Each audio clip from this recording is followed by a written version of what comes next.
Thank you for joining us. This is Luke Grand speaking, host of the Practical Farmers of Iowa Farminar series. We are now in the middle of our winter Farminar series, if you can believe it. If you're in central Iowa like I was today, it certainly felt like it was moving towards spring. And they say we've got about 6 or 7 inches of snow coming on Thursday. So welcome to wonderful winter weather of Iowa. We are talking about niche pork tonight. Thank you for joining us on this topic. We love talking about all kinds of different enterprises and livestock and crops. Do join us next week in the rest of our Farminar series.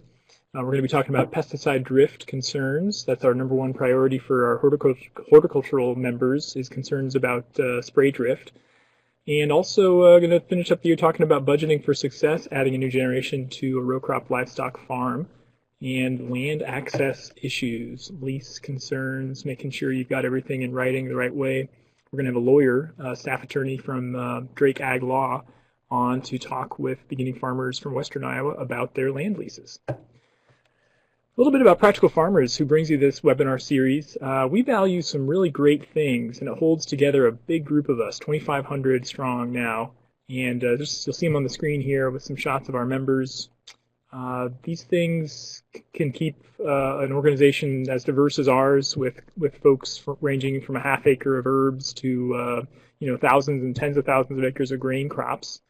Keeps us all together because we all care about these common values. We've got orchardists in our membership. We have all kinds of different production practices and ideas that we really enjoy that diversity. We think it's one of our strengths. So we care a lot about making sure that beginning farmers have a great foothold to get started, and committed to our families, who we care a lot about, and celebrating the joy of growing and marketing food. We also believe in growing more than just crops, though. We believe in growing people. We were started by farmers in the heart of the farm crisis, and we wanted to help expand farmers' capacities to assess their farms and improve their lives and share their experiences with each other through a bunch of networking events. And now you can see all kinds of different farms at our events, like Earl and Jeff Hafner from Panora, Iowa. Their family farm has all kinds of different enterprises, including aquaculture. So if you're interested in these kind of values, you care about diversity in agriculture and sharing information with each other, join Practical Farmers of Iowa. We're a great buy, just $50 for the whole family to be a member. You can get sizable discounts to our big annual conference in January, as well as other workshops and special events throughout the year. You'll get our quarterly newsletter, which we mail right to you, so you can read more about other farmers around you and get some good ideas for some new ways to try things on your farm. If you want to take another look at us on Facebook, we keep regular updates to that social media platform, so feel free to like us on Facebook. If you want to keep thinking about membership and whatnot, we'd love for you to check out our website and use this monthly calendar. We maintain this that includes events from all different organizations that want to share their opportunities to network with other farmers. So you can see on this monthly calendar at that link a bunch of great opportunities to get together with folks around the region. Speaking of great opportunities to get together, this weekend we're hosting our annual Beginning Farmer Get-Together. We call it the Next Generation Retreat. Great opportunity to meet with 40 to 50 other beginning farmers and learn from other experienced farmers and beginning farmers. It begins at 1 o'clock on Friday and ends at 3 on Saturday, with an overnight lodging just $10 a head right there in Cedar Falls, Iowa. We're hosting it at the University of Northern Iowa there. So it's some great opportunities to get together if you're interested. There's still space available. $15 per person for registration, and $40 for non-members to attend. So we encourage members, and if you're not a member, we encourage you to join Practical Farmers of Iowa and get involved in this great event. We had a wonderful annual conference. I mentioned earlier we have one in every January. This year we had a record of 822 attendees, a 30% increase over last year. And we are just really excited to get to see so many farmers sharing their ideas with each other. Folks said it was really well organized, a great networking opportunity, and was a really good value. So please consider coming to our annual conference in January next year, held in Ames, Iowa. Finally, if you're looking for more experience in farming, You can get a paid farm experience. You can get paid to get farm experience from a pre-approved selected PFI member experienced farm this summer. There's 11 PFI trainers, we call them, that are eligible to hire folks and give you an opportunity to be a trainee on their farm, where they'll teach you everything they know and spend extra time with you each week to transfer as much of their knowledge as possible beyond what you typically would share with a typical farm worker. So you get to get an inside view in the business of agriculture and learn a bunch in the process. You can apply directly to farms until February 28th, and you can follow that link on your screen. You can also find it at practicalfarmers.org right on the homepage.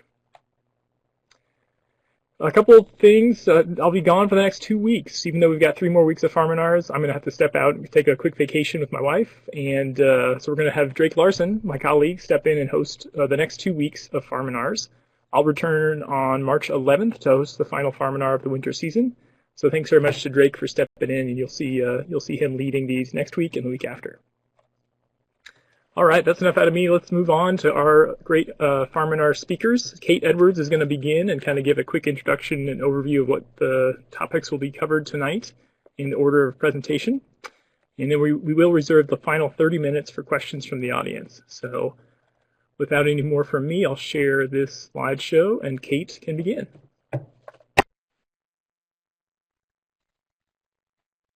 Well, welcome. We're really excited that you guys are here with us tonight to talk about niche pork. We are 3 different farmers at 3 different scales and also skill level. I am a very beginning farmer in the area of pork production, and I have not, and then I've not had do not have any hogs yet. And then Ethan is a mid-sized pork producer right now. He's got around 100 hogs, and then Phil has grown up on a hog farm and also does works for Niman Ranch. So each of them are going to talk a little bit about their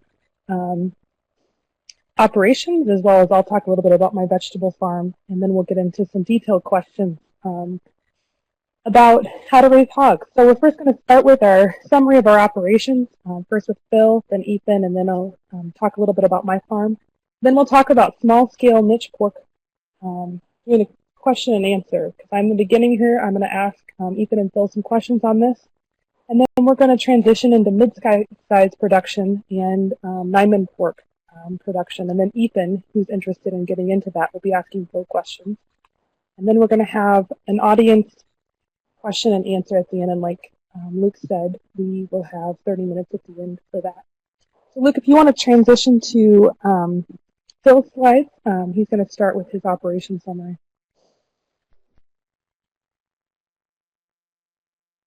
There you go.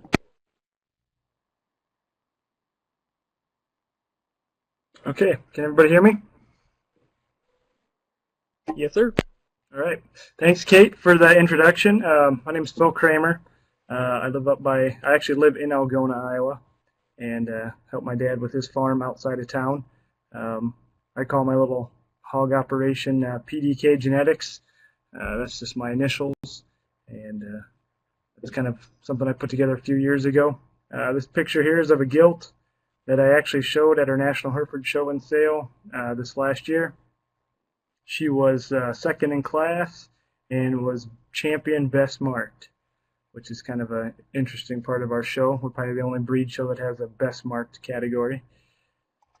This is my family. My wife Erin is a veterinarian who is in a mixed practice, mostly small animal, but they do some large animal practice as well. And we have 2 boys, Henry, who is 4, and Sam, who is 1-year-old. My farm operation is a Niman Ranch operation. We use mainly bedded pens and hoop buildings for our production. We are a GAP certified operation, which a GAP certification is allows us to sell to Whole Foods, which is one of Niman Ranch's large customers. Currently, I run about 20 purebred registered Hereford sows and gilts. I do have 1 purebred registered Chester White sow. And hope to expand up to 30 to 40 sows here in the near future. And then part of my marketing, I not only sell market hogs, but I sell registered boar or purebred registered boars, purebred gilts, and some show pigs and feeder pigs for small acreages or people who want, or young people who want 4-H projects. When I was going through my notes the other day, I just took a quick count. I've sold Hereford breeding stock into 21 different states. This is a pretty bad picture of my dad's farm. I took with my cell phone, but this is actually where all my pigs are at this time. He has 75 sows, farrow to finish, for Niman Ranch, and he has been raising hogs for Niman Ranch since July of 1999. And then my 21 sows are on this farm as well, so we work together quite a bit, and I help him with his row crop production. My dad farms approximately 300 acres of row crop, with also having some alfalfa and oats within that rotation. We have 4 hoop buildings that we finish hogs in. We have another hoop building that we farrow in, plus some other barns and open front buildings that we use as well. I'm a 5th generation Iowa hog farmer.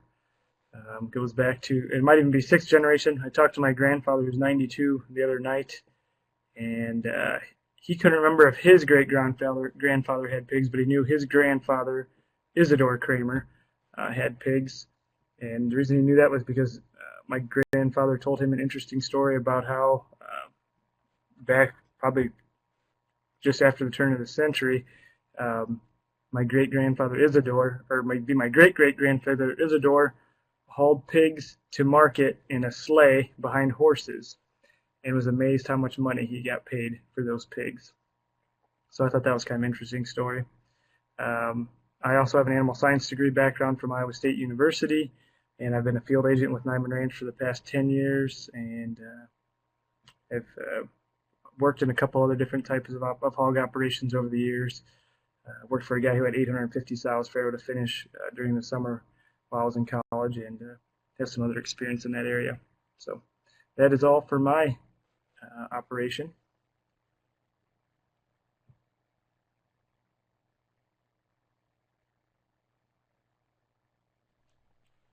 I think I'm next, Luke, if you want to throw mine up there. Yep.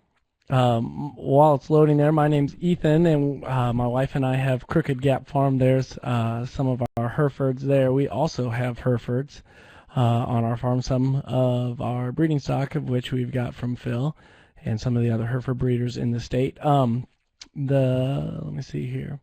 This was just taken this winter. They were out palling around in the snow. We have 4 kids, my wife and I. That's a picture of us. We have our oldest boy, Caleb, who is 9, and he's just getting into 4-H this year. So we have a litter of pigs right now that are kind of going to be his show pigs. And then we have Hannah, who's 8, Isaac, 5, and Jonathan is 3. And they just enjoy farming with us. The 2 pictures right here, the top picture there is of our farm from about 2011, and the bottom picture is of our farm in the 30s. So you can see quite a bit of difference, especially where the trees have filled in and things like that. We use the woodlots in the pastures for raising our hogs, cattle, sheep, poultry, and rabbits we have on the pasture as well. In the top picture there, you can kind of see up in the upper left-hand corner right there, a failed experiment with open pollination corn that the sheep got into, and then below that you can see our rotational grazing kind of getting going there as well. So I just think it's kind of cool. I don't even remember what the website is, but there's aerial pictures from like the 30s, 40s, 50s, 60s, and so we've been able to see the progression of our farm over the years. When we purchased our farm about 5.5 years ago, it had never been lived on, and it had been farmed in various ways. You can kind of tell it looks like they did some row cropping there on the top of the hill, at least in the 30s. There's been times when the whole thing's been row cropped, and then there's been times when it's just been pasture, or for the 14 years previous to us owning it, it was in the CRP program.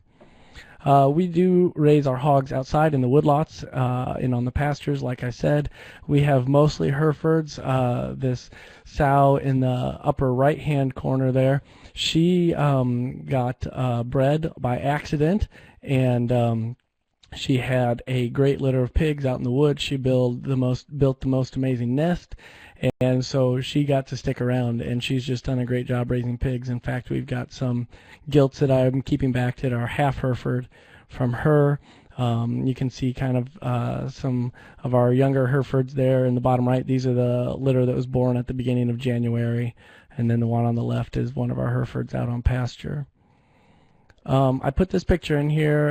It says when we moved in the spring or so, when we moved them to a new paddock or down to the woods for the first time. I don't remember which. And you can barely see in the back there the electrical lines. Where's that little pointer thing, Phil? I don't know how to use, or Luke, I don't know how to use that. But yeah, right there in the back is the electric lines we use for doing that. So that works really well in the woods for us. And then we rotate them through throughout the year, throughout the summer. We market everything so far on our farm. We market direct to customers. We have some great things going on at our farm. Just where we bought our farm, we got lucky in that they have the we have the farm crawl, which we just kind of landed right in the middle of. We have customers who do amazing things with our pork. We've got pork chops there, and somebody who cured their own ham and some ham hock soup. And then just this January, we started a meat CSA, and we do deliveries to Knoxville and to the cheese shop in Des Moines, just a new way to market for us and something we're really excited about. And then as part of the expansion of the farm, we're in the process of putting up this hoop building, which is only slightly further along than you see in this picture, but needs to get done sooner than later. And we're looking at the possibility of raising hogs for Niman Ranch with that. A big part of our farm is the multi-species grazing. We have cattle, we have sheep, we have chickens. In this picture you see the guinea fowl, and we do rotate them all through the pastures. So I am, although Phil said he was a fifth generation hog farmer, maybe sixth generation hog farmers, I know I can go back that far as well, but I did not grow up on the farm. I grew up in Cedar Falls, and so everything for the past 5.5 years has kind of been first time for us. So that's a little bit about our farm.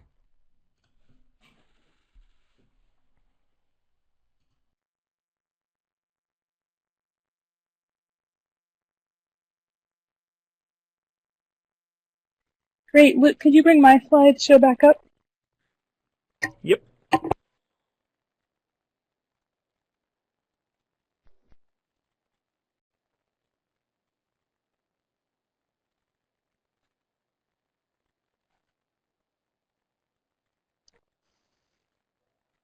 So I own and operate Wildwoods Farm, which is a farm near Iowa City. I have a vegetable CSA. So right now I am only selling vegetables to around 150 members. I started the farm, it's tilled the first ground in fall of 2010, but our first CSA was in summer of 2011. And I've grown the farm from about 11 members the first year to we'll have about 150 members this next summer. I'm right now trying to decide whether to diversify the operation or to grow the vegetable side of the business, and I'm leaning more towards diversifying the operation. However, I have limited livestock experience, so I'm really interested in learning more about this. This is a picture of my grandparents in the early 90s with they're sorting hogs in this picture. I was talking to my grandparents this weekend, and I got this picture when I was at their farm. And Grandma said that she and Grandpa always had disagreements when they were sorting hogs because they always had different opinion about whether the hogs were ready to go to market or not. But this is just to show that I grew up until I was about 10 around hogs because they were on my grandparents' farm, but I did not have personal experience with them. I was just around them.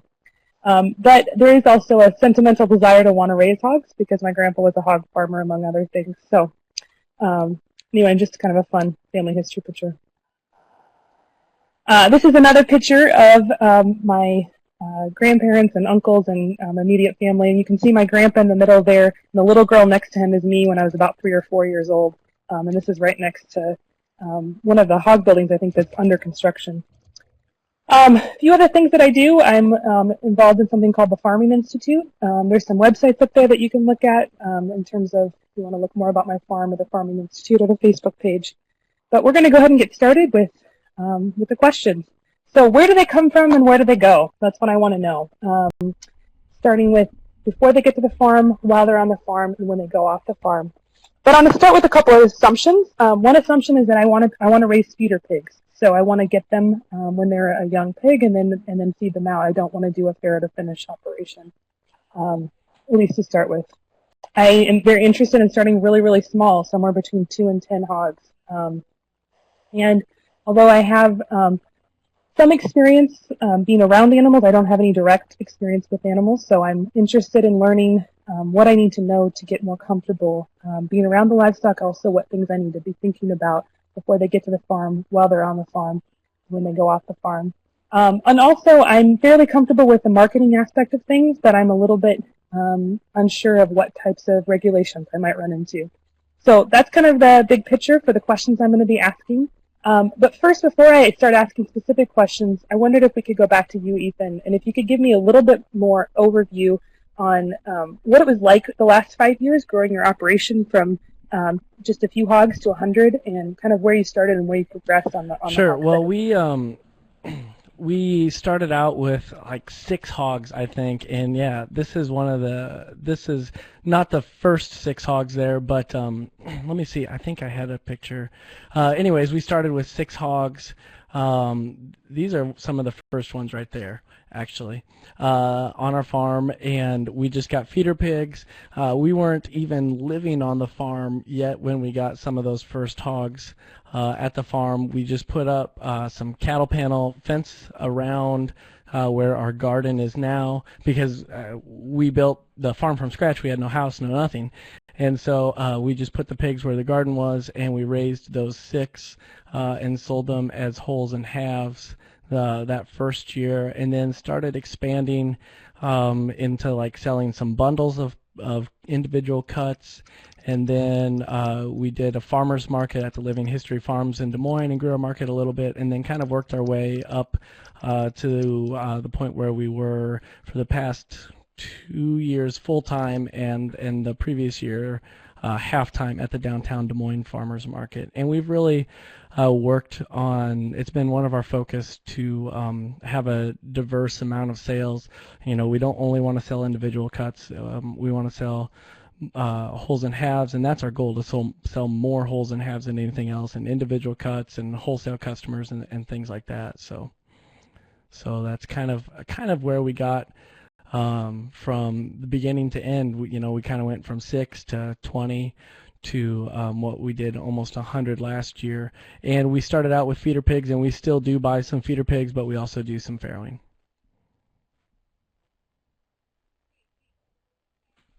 Great, thanks. So the first thing under before they get to the farm, what do I need to think about when buying a feeder pig in terms of genetics, and what breeds are a good place to start?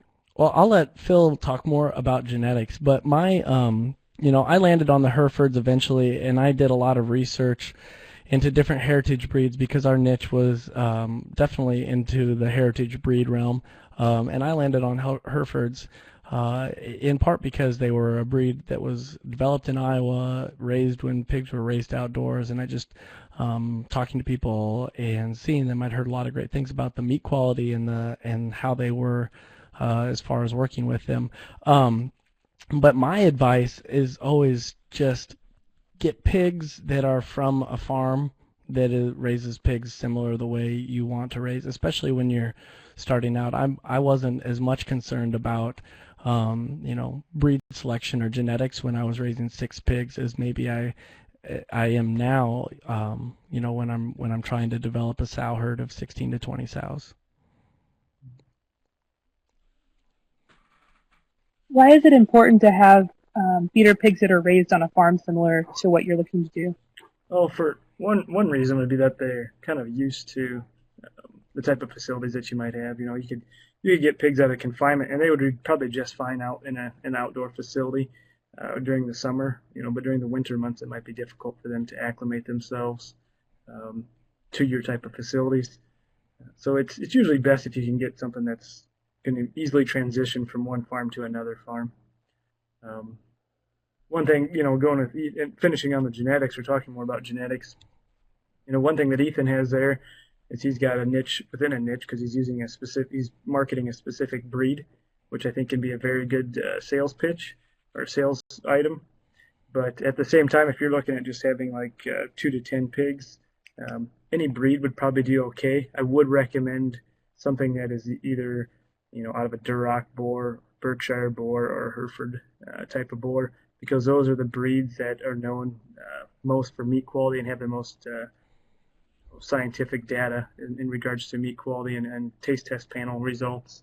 That's kind of what I would look for if I was going to look for a set of pigs, would be something that's out of, like I said, a Burke or a Duroc or a Hereford type breeding.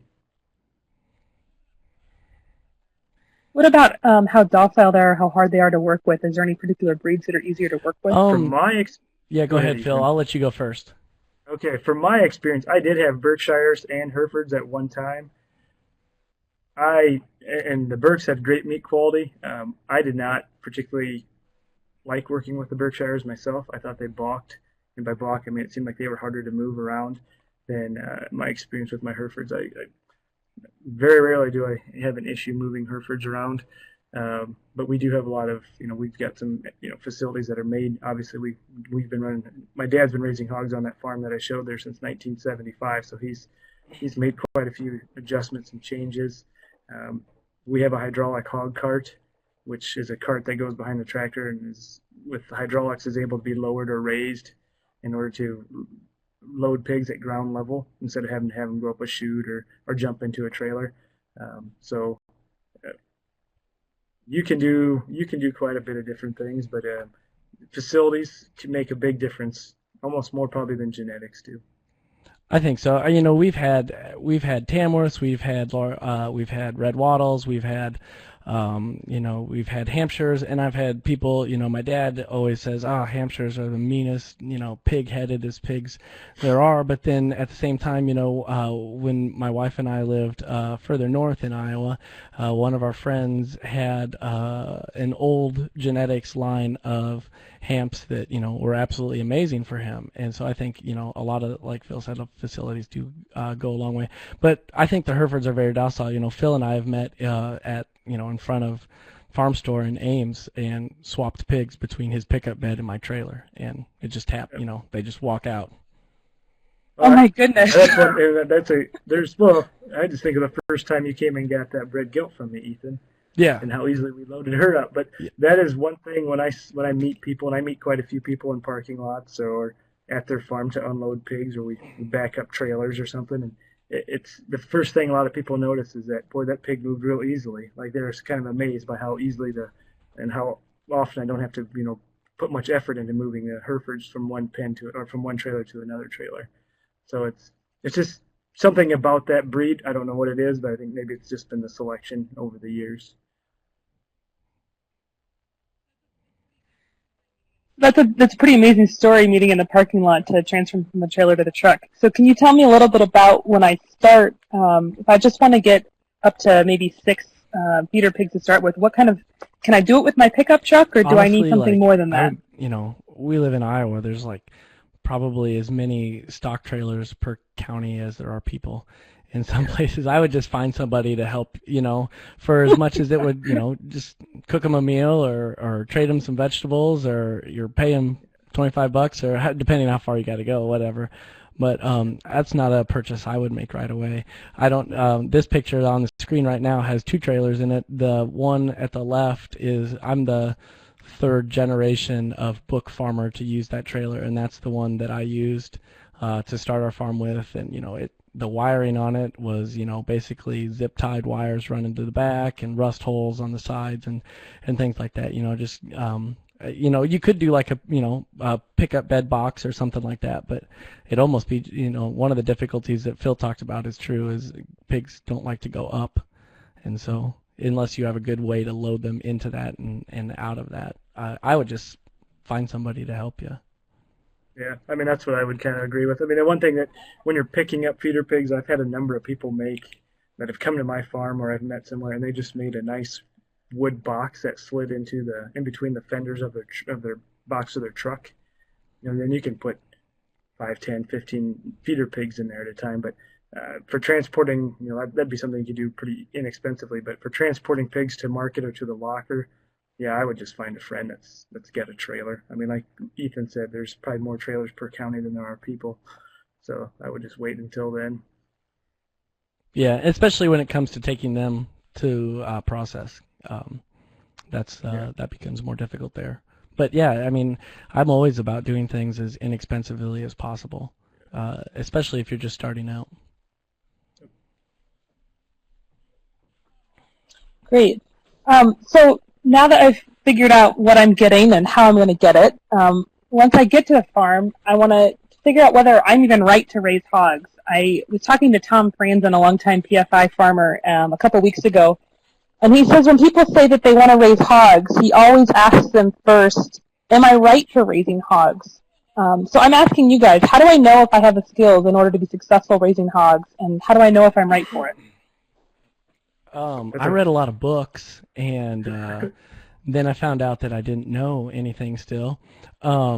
So, that's that's the one good thing. Like, there's a difference between. I feel like there's a difference between am I right for raising hogs because I want to get 300, and am I right for raising hogs because I want to get 3. The good thing about getting feeder pigs, especially getting some feeder pigs in the spring, is that you'll be done with them in the fall, and it's a fairly quick turnaround on investment, and you can kind of figure out then what you like. I know that when we got our farm, I really wanted grass-fed beef or lamb to be the centerpiece of our farm, but I found out I just absolutely loved the pigs from the beginning, and that's true now.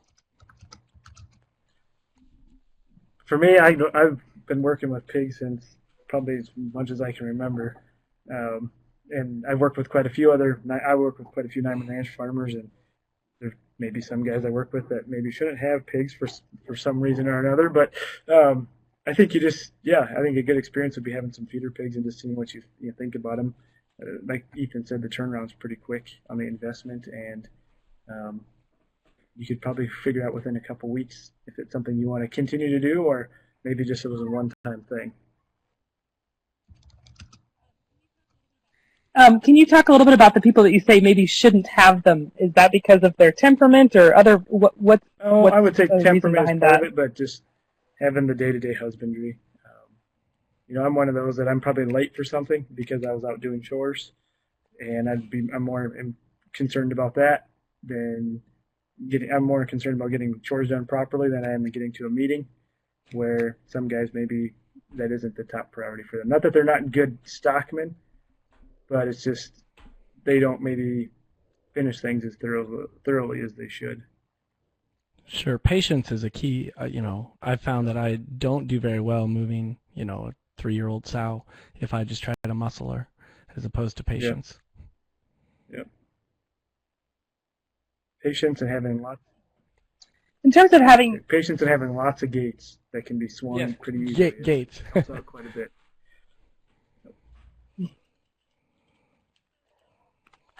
So while the hogs are on the farm, what do I need to be aware of in terms of their health? I would make sure at the very least, and this is probably going to sound like gibberish to you if you've never are not familiar with like swine diseases, but at the very least, I would want them to be vaccinated for erysipelas, mycoplasma pneumonia, and circovirus.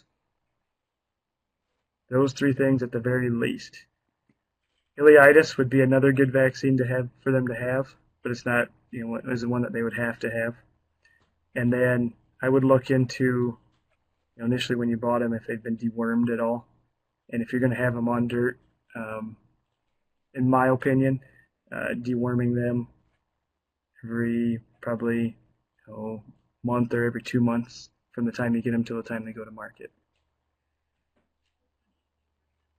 How do you deworm them? There's different ways to do it. You can use an injectable product like an ivermectin or a Dectamax, or you can use Safeguard, which goes in the feed or can be used as a kind of a top dress. Or there's different products that go in the water, such as Peprazine or Wazine, that can be easily administered. And do you get those things like at your local feed store? Or well, where would things you have get those? changed. Not as many small hog farmers as there once was, so it's not as easy to get it at your local farm store. We order quite a few products, either from our local swine vet or we get it out of, like, I order stuff from QC Supply or JRG. Those are different different farm stores that kind of specialize in livestock pharmaceuticals. And those vaccines that you talked about, are those ones that when you sell feeder pigs, they on already our have? operation, we vaccinate everything for ileitis at approximately 7 to 10 days of age, and we give a mycoplasma circovirus combo shot at 21 days of age, and we give an erysipelas shot again at 21 days of age, or at 21 days of age as well. And then when we wean the pigs at approximately 5 to 6 weeks of age, about a week later, we'll give them a booster for mycoplasma pneumonia, and I'll give them a booster for erysipelas. And then I usually, depending on what time of year, when the guy's getting the pigs, most of the time I would say actually, I usually give them, if somebody's picking up feeder pigs from me, I give them a shot of Dectamax as we load them into their trailer or truck. That's for And that's the deworming. That actually will, one? Dectamax or ivermectin will get external parasites as well, such as lice or mange. Okay. And my understanding is if I decided I wanted to raise organic hogs, they are still allowed to be vaccinated with those things. As far as I know, they can be vaccinated for those things. I know deworming, I think only in their sow herds up until the last, only the sows can be dewormed up until the last third of gestation. As far as I know. But so I couldn't not if you were deworm to a feeder maintain an organic pig. certification. Okay. Is that going to be a problem if I don't? Like, do you think that you'll Initially, I don't think issues it'd be with, much of an issue because you'd have what I would call fresh dirt. You'd have dirt that hasn't had pigs on it before. But if you would continually run the same pigs on that dirt, they will build up a worm. There can be worms. I mean, the worms would live, and the eggs are very. Worm eggs can live for years and years in dirt. And once the pig ingests them, that's when they kind of go through their life cycle. And that doesn't die over the winter? And we haven't had a major problem with internal parasites, and we don't do anything other than using some. We use some basic H in the water. Maybe I don't know what you would consider them, old wives' tales, or whatever. And then pretty heavily rotationally grazing them, moving them fairly regularly. And I feel like that the chickens getting down into the pig lots also makes a difference as well. So. Yeah, if you're rotating. But we're not organic. We don't have organic standards. So we have pigs that have been wormed, feeder pigs that have been wormed. Yeah, if you're rotating pastures on a regular basis, I'm sure that helps out quite a bit. You're kind of breaking any cycle you would have.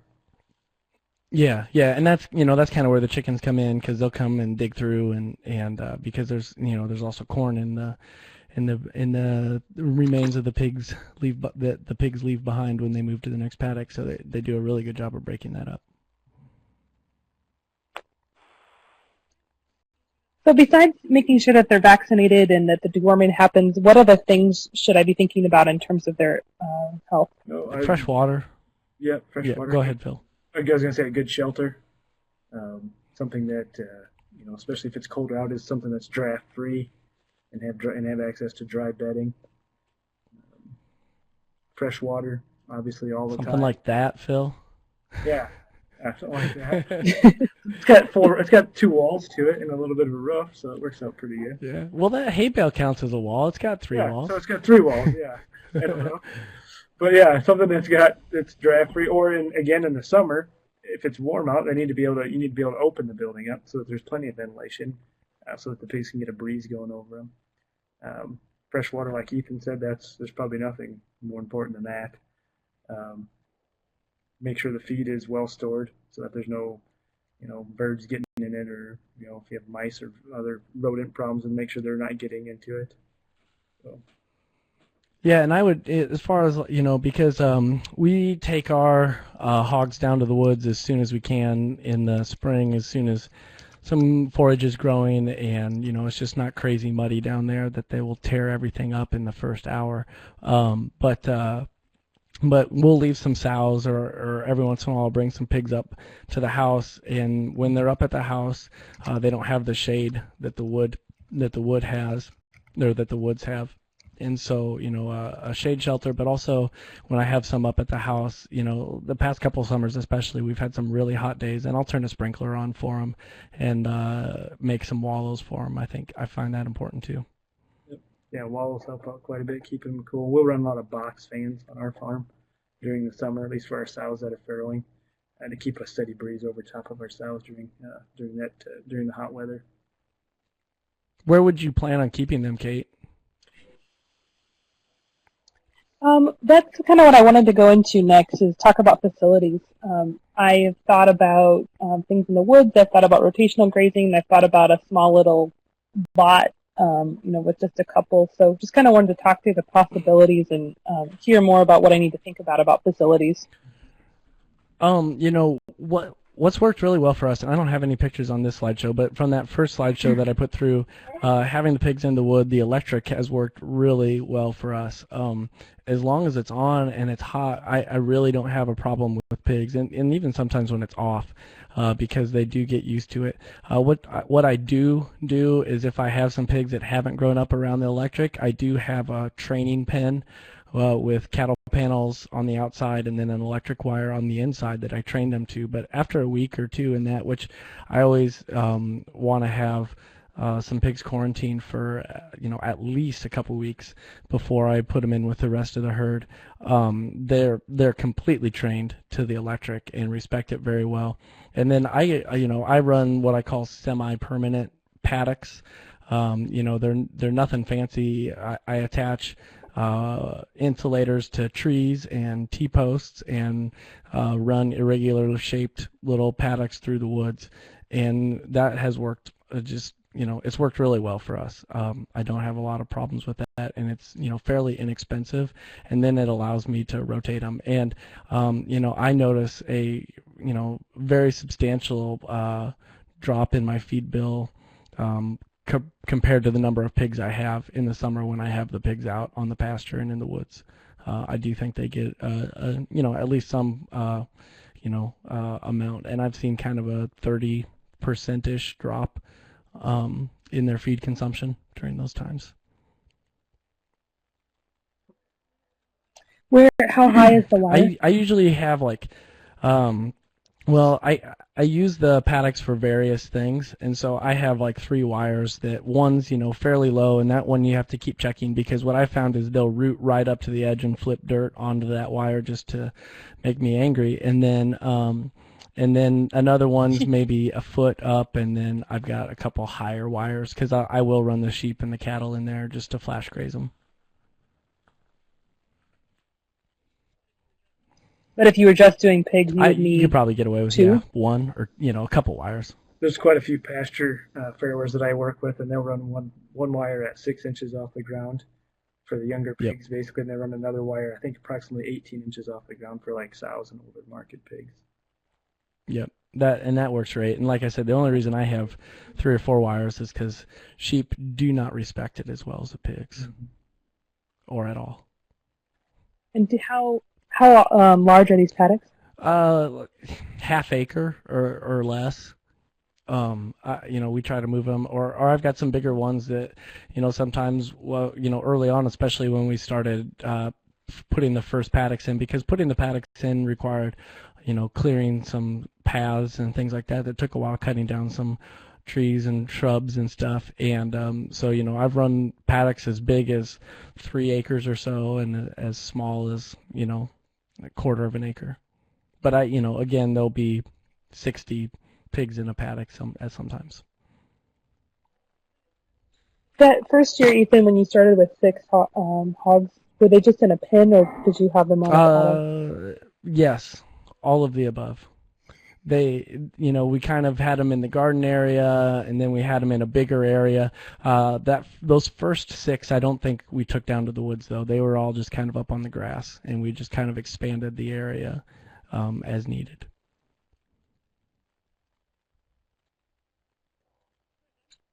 So I'm kind of freaked out about pigs getting out. What do you do to make sure that doesn't happen, or if it does happen, what do you do? You get them back in. Yeah. No. Remain calm.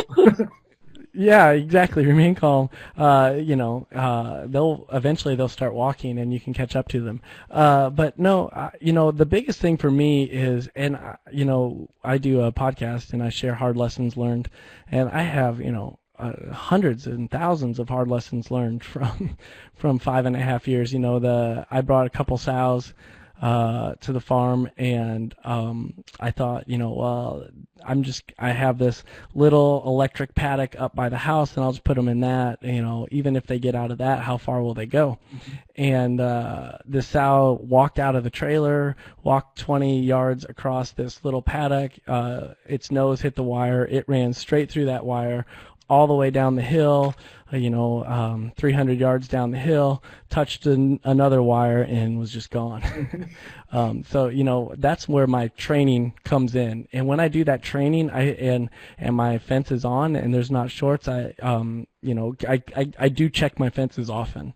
And check for shorts and make sure they're on, because there are times when I feel like pigs, they just have a rotation where they send one over to the pig every 6 hours, or one over to the fence every 6 hours, to check the fence.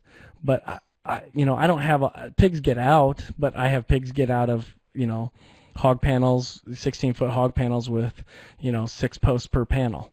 I have pigs, I've had pigs jump over 4-foot things. So usually that happens when I frustrate them, but you just get them back in. I don't know.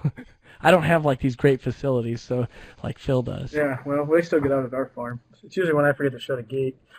But yeah. But yeah, you just got to take your time to get. I mean, having good fencing. In his case, it's electric fence. In our case, we use a lot of just 16-foot hog panels, or pipe gates, or concrete walls in some in some of our facilities. But you just, if something gets broke, you got to fix it. That's the first thing you need to do. You can't worry. You can't say, "Oh, I'll get that later," because pigs will mess with stuff, tear stuff apart, find a hole that you'd never think they'd get through.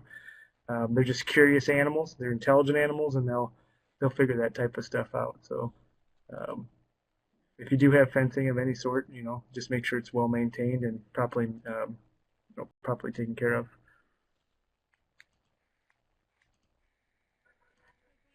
So going back to what you said about training them, one option would be to put them in an area with cattle panels, and then a electric fence for when they first get to the feeder pigs first get to the farm for like a week or so, and then try them on the rotational. And if I want to try that in the woods and doing the rotational. Yeah.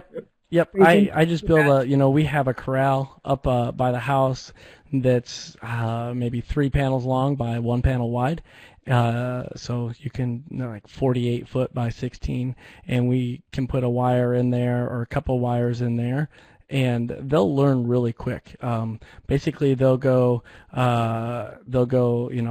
hit one side of the fence, and then they'll all run and hit the other side of the fence, and then they'll hit the third side of the fence and the fourth side of the fence, and then they'll all kind of huddle together in the middle and talk about it, and then do the whole thing again.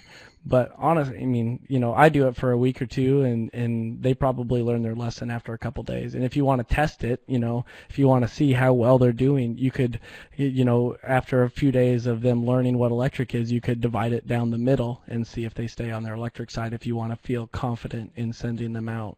But also they get used to where their feed is. And their water is, and so that helps once they get that. Even if I've had pigs get out and be gone for longer than I wish they would have been gone, but they come back to where their feed is a lot. So. Yeah.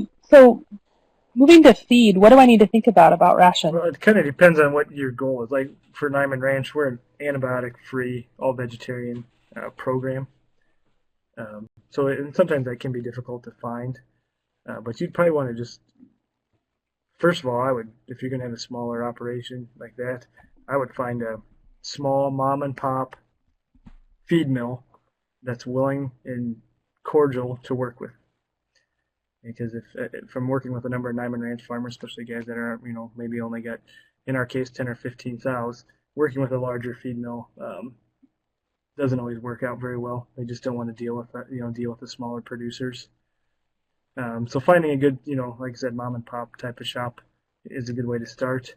If you're getting in feeder pigs, at 50 pounds, you won't have to worry about having like a starter ration. And you could easily work up, basically, you'd probably only need 3 rations from the time you get them to the time they go to market. Roughly starting with like a 16 or 17% protein ration, going to down to like a 12 or 13% protein ration by the time you go to sell the pigs or butcher the pigs. But mainly it's going to be... Yeah, when we started... mainly it's going to be a corns. Simple purposes, you can do whatever you want for your operation depending on what your goal is. But for simple purposes, it'd be mainly a corn, soybean meal, and premix type of ration. Yeah, and we've done everything on our farm. I worked for a farmer who was picking ear corn, and I helped him for a couple of days and got a wagon full of ear corn. And so, when we had four to six pigs or something, I don't know, but for most of the winter I fed ear corn. Obviously didn't have the protein ration or anything else in it, but it was inexpensive for us to get some pigs going. I've worked with feed mills, and when we started out, when we started working with feed mills, I'd get just 1,000 pounds. Get a half ton was the smallest that they would let me buy, and I'd get it in 50-pound bags and go pick it up in my truck, and then we would hand feed with buckets, or when eventually we got a big round feeder, I would lift the bags and pour them in to the round feeder, one bag at a time. And we did that just now for these pigs that we're using for 4-H. We picked up, because I wanted a higher protein ration, but I didn't really have a need for a ton of it. I got just some homestead pelleted feed, which I'm positive that's Niman approved, isn't it? Yeah, that's actually the same. We use the Hubbard Homestead feed line on all of our farm operation. Yep. Yeah, and if you're only doing 2 pigs, maybe that would be something to look into, or just go talk to a feed mill and say, hey, there's a couple pigs, and I want to get the feed that I'm going to need to feed them, or 5 pigs or 6 pigs or whatever, and kind of maybe just have them help mix up a ration that works. Most feed stores like a Fleet Farm or a Tyson's, they have pig feed there as well. In most cases, it's probably not a vegetarian ration if that's something that would be something that would want to maintain. But for 2 or 3 pigs, that would work out just fine just to get a bag, get bag feed from your local farm store. So if you're feeding them other things, how do you know when they've gotten enough feed? Like, I know if I go to the feed mill, it'll give me a ration, and I can do exactly that. But what if I decide to feed a lot of my extra vegetables? How do I determine how much that actually offsets their feed and how much more they're going to need? I found that because we'll do that, we'll feed vegetables from the garden, or throw in whatever. And I found that we just allow them free choice, basically. And unlike myself, the pigs seem to go to the vegetables before the corn. So I think they can, they on a scale like that, they can do a decent job of regulating it themselves, especially if you have a free choice available, or you just continue to feed them the same amount if you're feeding by hand. That's just my, uneducated thoughts on it. I don't know much about feeding vegetables along with a ration. Pigs will balance their rations better than any other animal will, as far as making sure they're getting the proper nutrients. But I would think if you had ad libitum hog feed available and some vegetables, and fruits, you couldn't go wrong there. They'd probably grow even faster than just on regular corn and soybean meal mix. Yeah, and like I said, our experience has been they'll go, they'll walk away from the feeder and clean up the vegetables or apples or whatever we throw over first. It's a big, when we have scrap from picking sweet corn or different things. It's like the pig's best day of their life. It seems like they just get so excited.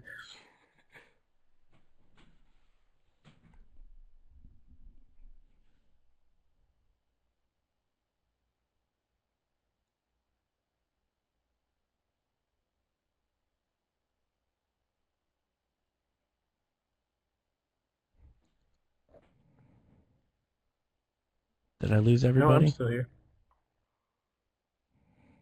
Did we lose Kate? It looks like maybe.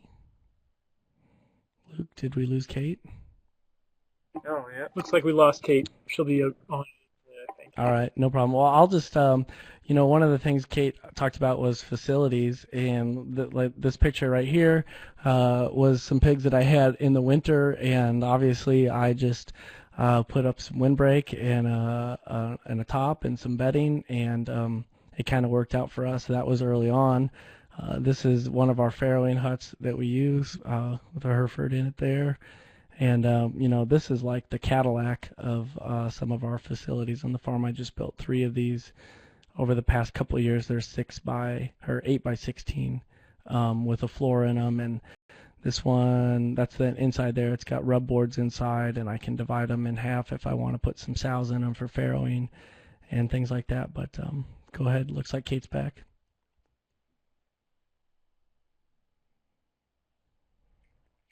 Ethan, do you know what it roughly cost you to build those like 8 by 16 foot sheds?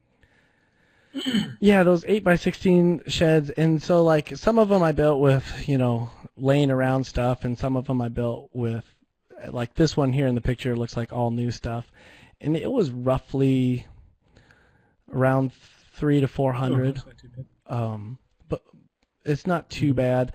I go to Menards when everything's on sale. And if it's not on sale, I save my receipt, and usually we can get it on sale. And like the oak inside would have cost quite a bit probably, but I had that around. And the floors we had, which probably also would have increased the price. But the way I designed it was that these bottom doors open up. I can flip them up for the pigs, and then if I want to get in there to clean it out or whatever, I can open the whole door like you see there. And they've worked really well. One of the things that we struggle with most, and the reason we want to put up the hoop building, is moisture. Just mud, and so having a place with deep bedding, get them out of the mud. So I wanted to ask a few more questions before we move on to the mid-size scale. One question is about business, butchering, and direct marketing. And Ethan, I wondered if you could speak to that, given that you're doing similar to what I want to be doing with direct marketing, about how that's worked for you and how the profitability of that piece of it.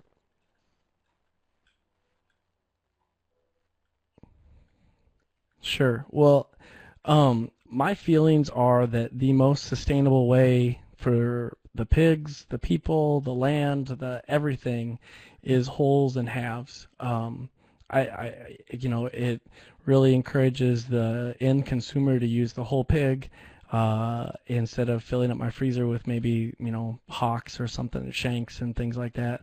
And then when they do, they absolutely love it. So our goal and the great thing about wholes and halves is right now on our farm we have 6 freezers running to keep all of our stock in frozen, and that costs money. So the great thing about wholes and halves obviously is that you don't have to do that. And I would say one of the benefits you have is having a 150 member CSA. I would think that if you just started going out the whole and half route, that would be awesome. Which is kind of part of the reason we're starting our CSA, is to build some of that audience. But as far as processing goes, like if you're just doing a whole or a half, pretty much any locker will do that will process pigs. If you're going to sell individual retail cuts, whether it's in a bundle or however it is, then they need to be done at a state inspected facility where they can label them and have the weights on the label and ingredients and stuff like that if it's a sausage that has seasonings in it. But most of that red tape and stuff like that, the bureaucracy behind You don't that have to have any is sort something that of the license lockers to have do that. You deal just with have to as go to a opposed to state inspected yourself. facility. which. Sure. Well, like we have a license, a warehouse. It's technically what I think it is, like a warehouse license to store the meat on our farm, which is fairly inexpensive. I think it's like $100 unless you sell, and then how does your $100,000 worth. CSA work? Are they buying a half, or are they buying bundles, or?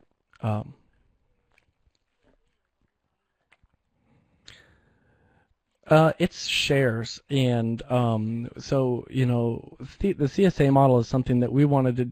It's been in my mind since the very beginning, but this was the first year that I felt like we had enough supply of diversity to offer it. So, like we have a share that'll be picked up this Thursday, and we have full shares and half shares and quarter shares, and they get, full share gets 9 pounds every other week, half share gets 4.5 pounds every other week, and a quarter share gets 4.5 pounds once a month. And you just get a variety of meat, just like what you have in your garden is what's available in the shares for your vegetable CSA. It's the same type of thing, except it's what's in our freezer. So like for our whole share customers this week, they get some pork, and they get a guinea fowl, they get beef or a lamb cut, I forget which one, and stuff like that. So it goes pretty well. For that, that's kind of how we work that. And There's that just shares, and that would be the same as certain selling amount cuts of in meat terms of per the share, red tape to go through, per because pickup.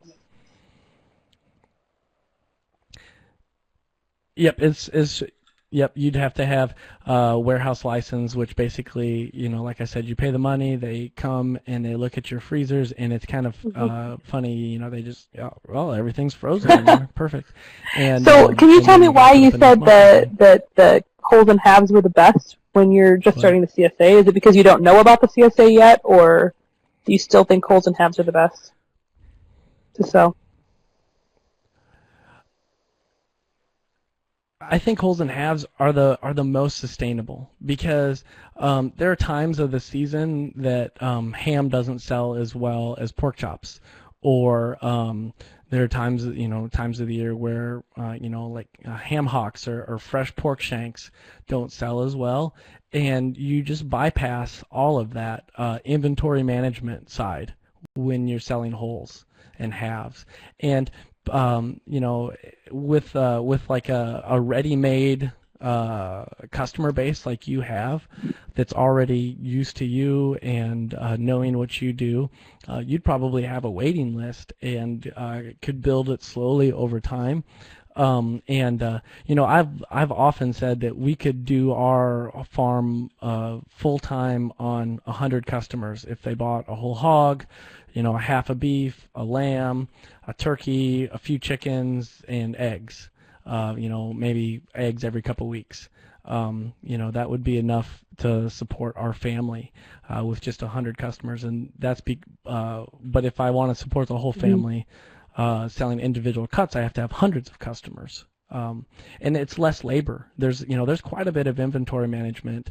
That with your CSA, packing your boxes and things like that. Well, it's the same thing with the frozen goods, but now I have to, I want to keep track of the packing dates on them and sell the oldest stuff first, and so I always have the freshest stuff in the freezers, and make sure that things don't get slipped through the cracks. So, are you going to get away from cuts? Do you think? It's not hard. It's just time consuming. Probably not, because not everybody has room to do wholes and halves. That's what our CSA answer, the answer it was for our CSA is, people that want to have that constant supply, the benefit that that'll buying a whole or half has, but then they want more variety or something like that. That's kind of the benefit of the CSA. And there's just always going to be people that aren't ready at their stage of life or their their living situation to have a deep freeze kind of a deal. But maybe it'll happen, but maybe not. Our goal is to get out of the farmers market and into CSAs and wholesale. So kind of as a transition to the next part, with you asking Phil some more questions, what is making you decide that you want to go the Niman Ranch route versus, or even the other cuts? Why don't you just sell everything wholes and halves? Is it because you can't find enough people that want to buy wholes and halves? It would be my guess, but I'm just wondering if you could speak to that a little.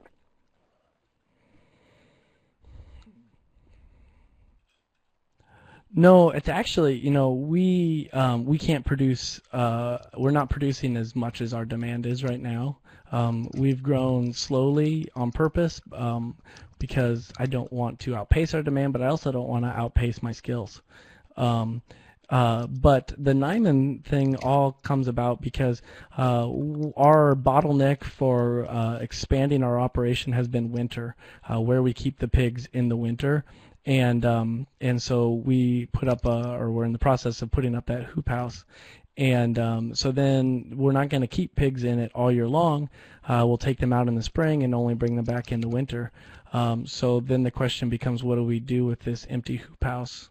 From May until December, and that's kind of how And we you got wouldn't want to into direct that, market those hogs? into looking into that. Well, our niche is to have the woodlot raised pigs. I feel like it does a good job.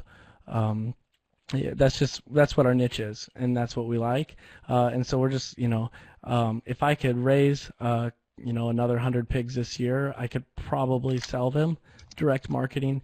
But what if I could do both, raise for Niman Ranch and raise another 100 pigs this year, or a couple hundred pigs this year, because and then have both opportunities. It's just it's similar to you wanting to add livestock to your that makes sense. your vegetable farm. It just diversifies our marketing. But I mean, obviously, we would make considerably less per hog with the Niman Ranch than we do with the with our pigs that we direct market. But obviously, it'd also be less work in marketing. I saw on the side there somebody's asking what a hog cart is, and Phil talked about his, and there's ours right there. It's a lot like if you're going to have more than 10 pigs, that's a must-have in my opinion. It fixes your marriage. Yeah, it's the greatest thing. One of the greatest days ever was when we borrowed one of those hog carts, and then we just bought one. And we've been able to find things inexpensively because, like Phil said, there's less and less small scale pig operations. My dad bought one after I left for college. Farmers have these sitting around. Yeah, he also put some holes in buildings so he could get skid loader in there. See, he got smart because he knew he didn't have you. He said he didn't need to when he... I know that the Petersons are listening. Maybe we just need to make some bigger holes in the barns here.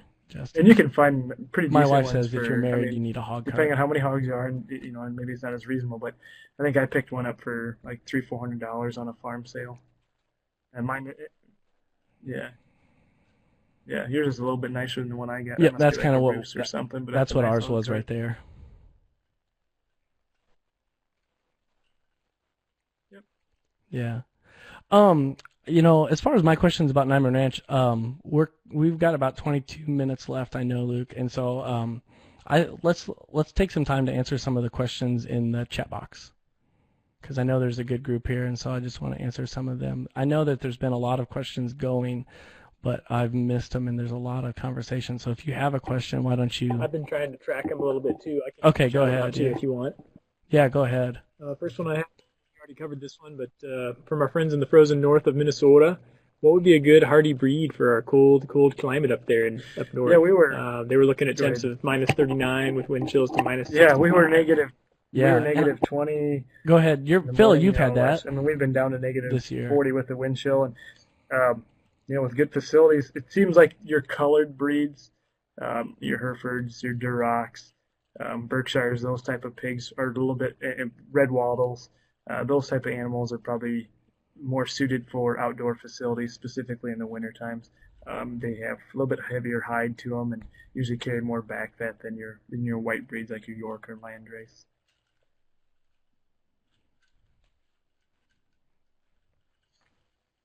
Yeah, and I found, and I could be completely wrong here. I mean, negative 39 is severe for sure, but I think get a place out of the wind or with some deep bedding, and the pigs will create quite a bit of body heat, especially if they can do that. But and getting pigs from somewhere that's raising pigs like you want to. But I have more problems with 32 degrees and mud we went than from I do negative, with like I said, negative 20 to 15, almost which we've had 45 this degrees winter. today, and we have a lot of snow and a lot of wet.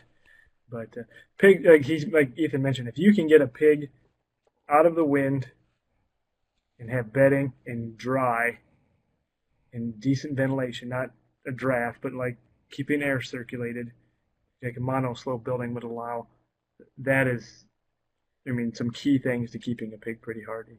Are pretty happy.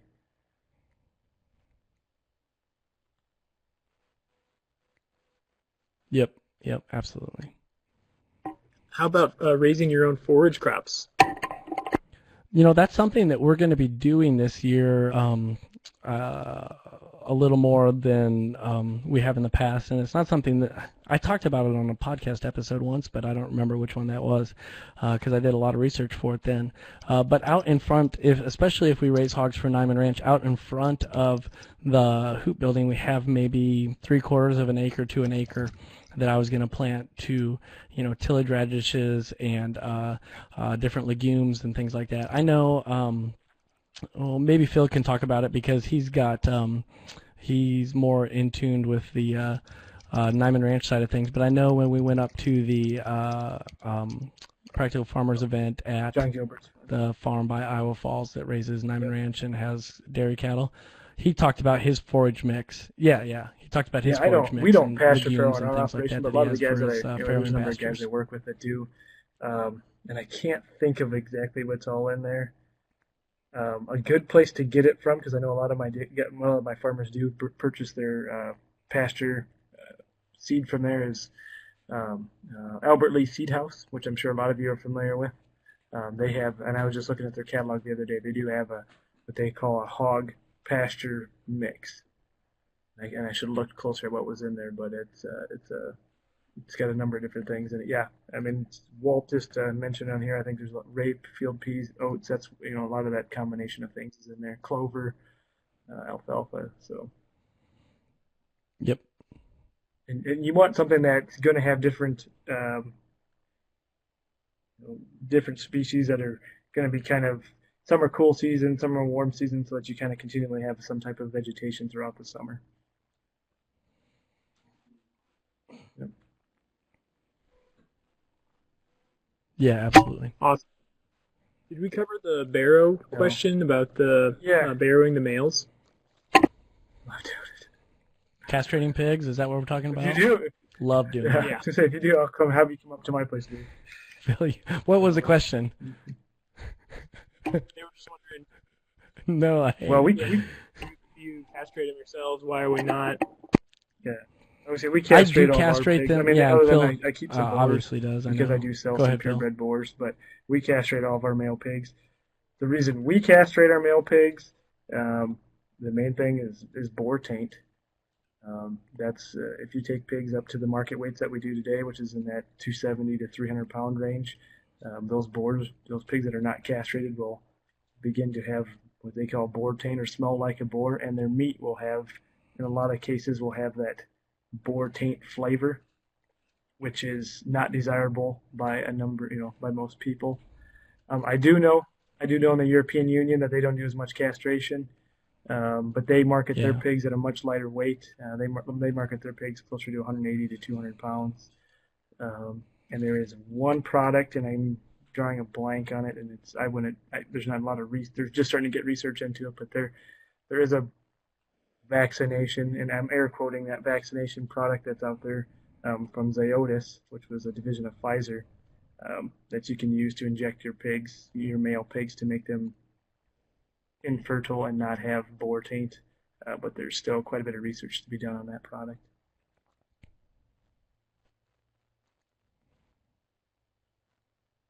Yeah, and I know that there's farmers out there that have stopped castrating, and but they've also done it with some very, very serious genetic selection and testing of taste testing and all this stuff, and they've stopped. They feel like they've bred boar taint out of their pigs. But the other thing about it is, it takes time to get to that. If you can't get to that, I know Walter Jeffries at Sugar Mountain out in Vermont or something like that has done that. But also, if you're, you have to have a couple different herds on. Yeah, you definitely want to split otherwise sex you'll feed after have the pigs get to a certain weight. unnecessary So you won't have a breeding bunch of going on. unnecessary breeding. Yep. Yep. Another question here. Did we talk about predators for hogs? I've never had a problem in the woods with the pigs. We do have livestock guardian dogs, but they spend less time in the woods than anywhere else. And so I haven't had a problem with it. Not saying that it's not possible to have problems with it, but I mean, a sow is a very scary thing.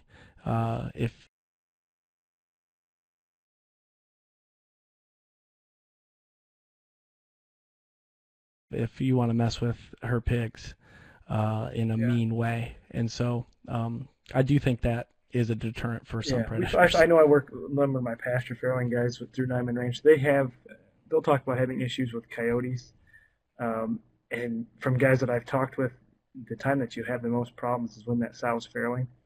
I've had a lot of guys say that if she farrows with her back end towards the door, which is something that I would try to select against if you can, one farmer mentioned how he watched 2 or 3 coyotes just come up, take the baby pigs as they were born and run off. But once those pigs get up and moving and the sows are active, I think, like Ethan said, I think you'd have to have some pretty gutsy coyotes to really get after too many pigs. But I mean, they can do some damage if not properly managed. I see a question Kate asked about feed rations and pigs in the woods versus the pasture. I think it depends. There is a lot that our pigs are rooting up in the woods, and that does make a difference. And they're also foraging on the pasture. But if you were going to be in solely pasture, I think it does depend a lot on what forages are available there. I mean, when we move the pigs to a fresh paddock, the very first thing they do is go start chomping grass, like a cow. But pigs are omnivores as well, and so they do a lot of rooting and get bugs and mice and snakes and things like that, I'm sure. But they're never going to be completely off your mixed ration, is that right? Not on my farm. I know that there's farmers that are working in that direction. It just doesn't fit my niche. As far as if you're gonna go that route, we finish hogs in 7 to 8 months. The industry finishes them sooner than that. Yeah. And I know that if I would 5 months, 6 months, and I know that if I would do a complete forage thing, I probably wouldn't do it with Herefords, and B, it would take even longer to grow them out. That's something you got to take a lot. That's going to take a lot of, if you're going to go completely to forage. And I've had a lot of people ask me about that. Yeah, I wouldn't start with that. That's something that you would want to slowly educate yourself on. Speaking of starting back on the facility thing, I was wondering if I just wanted to have just a couple hogs in a small lot and feed them rations. Can I do that? Is there anything I need to think about? I assume I should think about a little bit of shade or something. Yeah, you just need, for a shelter, you would just need some type of small shed, monoslope shed, a little porta hut, something like that would probably be enough shelter. Yeah, depending on how many, like these, you can't see it here, but these A-frames are about 8 by 6, and I made those out of, wood that I picked up on Craigslist kind of deals, and you can make a few of those, or just a bigger, like Phil said, like a monoslope little shed that wouldn't be, incredibly expensive or difficult to build. Here's a question. What are the disadvantages of raising pigs in the wooded lot versus on open pastures? What are some advantages and disadvantages of woodlot raising versus open pasture raising? Sure. So 2 years ago in Iowa, 2 summers ago, we had a pretty severe drought. And even last summer, the second part of the summer was very, very much drought prone. And the first year, my pigs for almost all of the summer until I think late August, they had wallows in the middle of the woods. Now they dug down fairly deep to build those wallows, but they had found mud, and so I think the shade and just the tree crops that they're able to eat, the roots and just all that goes with the woods, I think makes a big difference. If I was going to raise solely on pasture, I feel like I would have to make sure that they had some sort of wallow, or if they didn't, I would take water out and make one for them, and also just shade shelters as well. But that, for me, the benefits of the woods is without doing a lot of extra seeding and things like that, I feel like there's a little more forage, and then I know the shade makes a huge difference.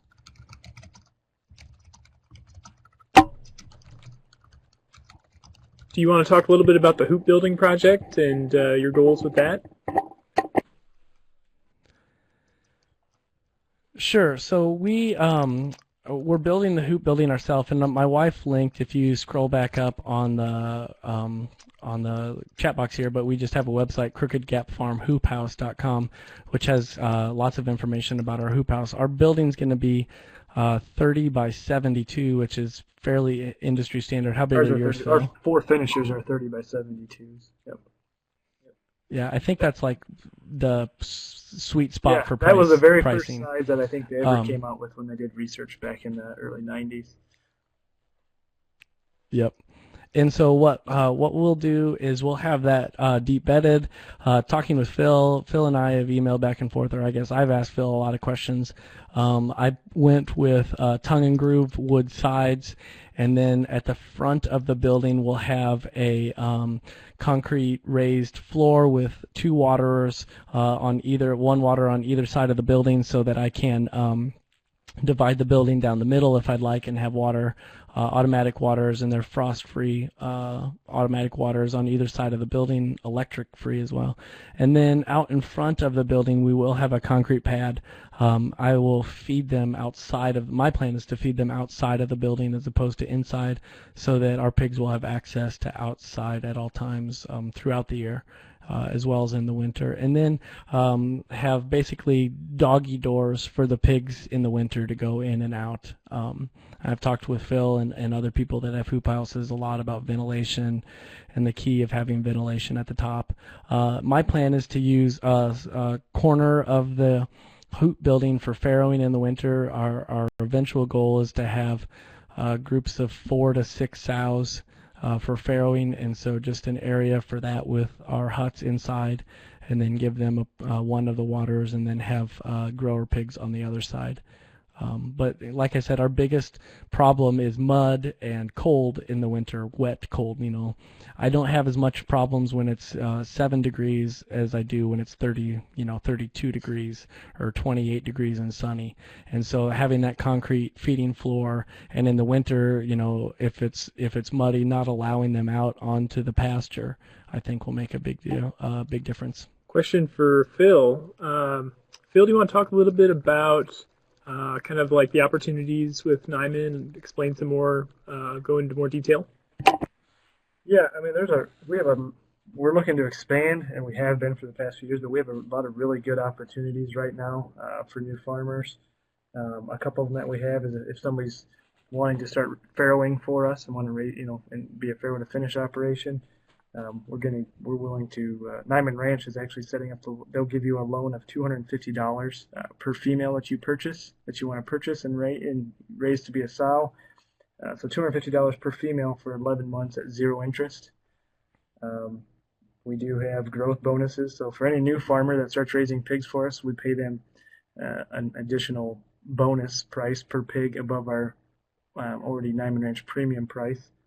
And we're also doing co-signing. The Niman Ranch will go to your bank with you and co-sign up to 50% of your loan, up to a maximum of $200,000. I mean, those are just a few little things that we just started doing here in the last few months. But a lot of things that we do as far as incentives, we always have a premium above the conventional market.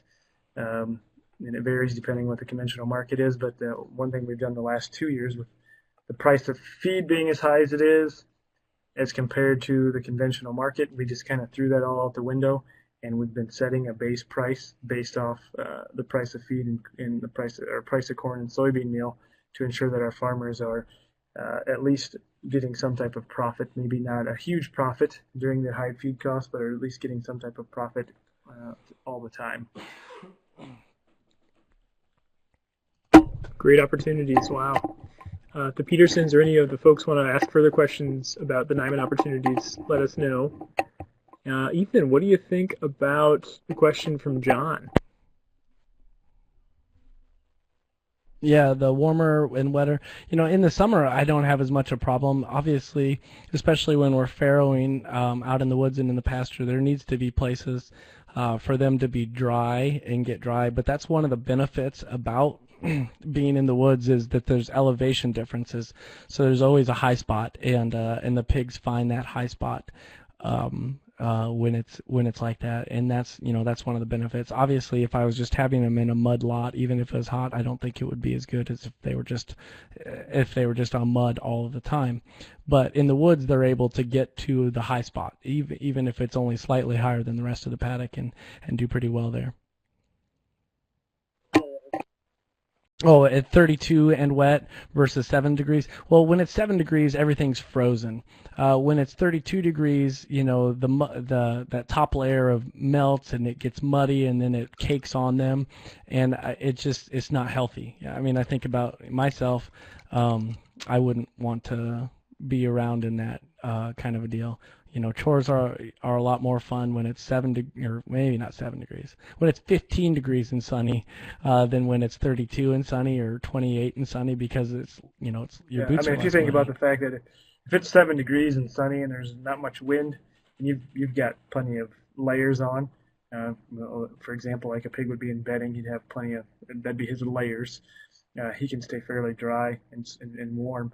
But if it's 32 degrees and it's wet and there's wind blowing and that pig is wet, I mean, just like if you were standing outside in a rainstorm and it's 32 degrees, you'd be chilled and have a harder time keeping your body temperature up. How many bushels? Yeah, absolutely. As far as pig foot rot. Go ahead about the foot rot. Oh, sorry. Go ahead, Luke. Oh, I don't know anything about that, Phil. Is there pig foot rot? No. Okay. Bushels of grain. Yeah, I want to know that one. How many bushels of corn per if you're pig, looking at like from weaning to market in a hoop building, or, I mean, even if it was in a small paddock of some sort, you're looking at probably about 12 bushels of corn from weaning to market, which a market weight of about 270 pounds.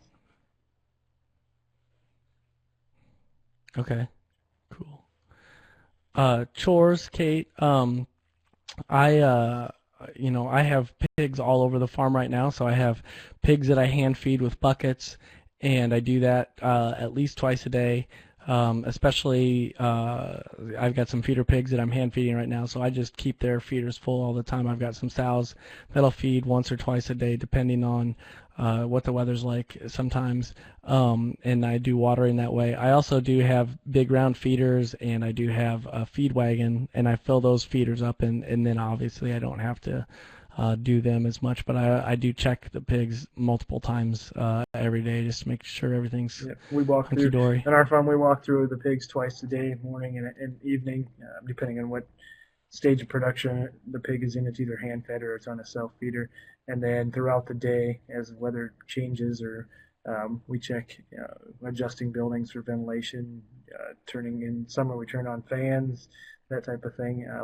Just checking on them, 2 or 3 times throughout the day as the weather changes.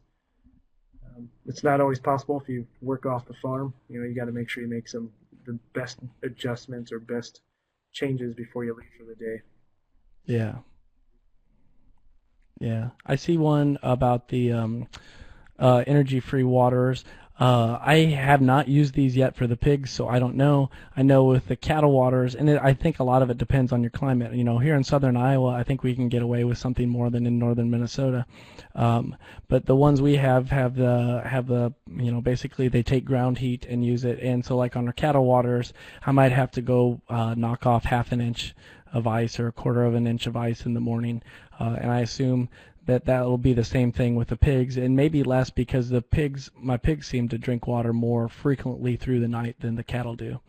And that's the other reason I put 2 separate waterers in that hoop barn, because the other thing that keeps them open is they have to be used. You need 10, I forget what it was, but there's a certain number of gallons you need to rotate through them every day, and if you don't have that capacity going through them, then I don't think they work very well. We've had some frost-free waters, or energy-free waters on our farm, and the only problem we ever had is we had one of them with the sow and gestating sows, and they kept ripping the lids off, and thus it didn't work very well. Yeah. But we've got, at this time we have all electric heat water. All of our waters are heated with electric thermostat in them. Yep. And we use Pride of the Farm waters. They're made. We company. mainly use Smidley, and and they're only 30 miles away from us. They're just in Britt, Iowa. Yep. I'm seeing the clock. If there are any other questions coming in, we can take one more question, but I'll just take this moment to thank. Here's the final question from Danielle. I'll just thank our speakers real quickly. Thank you all for coming to listen, and take it away on the final question. Sure. So, our kids, the question, how much of a role do the kids play in the farm at this point? Our kids play, a huge portion and a bigger role as they grow older. Not as much as looking at them as free labor, but it's a good way to be involved in their lives. And like I said, our oldest son now is getting into 4-H and is just really excited about that. He takes care of his rabbits every day. He's out checking on the pigs, even though he's not doing anything feeding them right now because that would require getting in with the sow, and I think that might be a little silly on my part as his father. But he he gets involved, and our younger kids all do get involved in it. That is one of the tough things about the direct marketing, to get back to that, is that there's a lot of direct marketing at the farmers market and things like that the whole family can't do, and that's another benefit for the whole house. As far as our kids, they're 4 and 1, so they're not too involved yet. Henry did show his first Hereford pig at Hereford Nationals this year, and he really enjoyed it. So I hope in the future that they're part of our farm. I know when I grew up, I felt I was a pretty big part of the farm. I started helping Dad probably when I was 4 years old, helping him process pigs and sort pigs. And by the time I was 9 years old, I was doing all the chores. I could do evening chores completely by myself when Dad was out in either planting or harvesting, and it helped me with build a good work ethic. It helped me with responsibility, and it helped me probably be one of the stronger football players in our school. But one thing I will mention that my dad, I think, and people look at this one. I've had somebody ask me one time, what made me want to go home and farm, and what makes me want to do that. And my dad always, there was a lot of serious times, and there was a lot of times that maybe we didn't always agree with each other. But he always made sure that my brother, who was a couple years older than me, he always helped on the farm too. But he always made it, we were involved in the operation, and he made things, for the most part, enjoyable.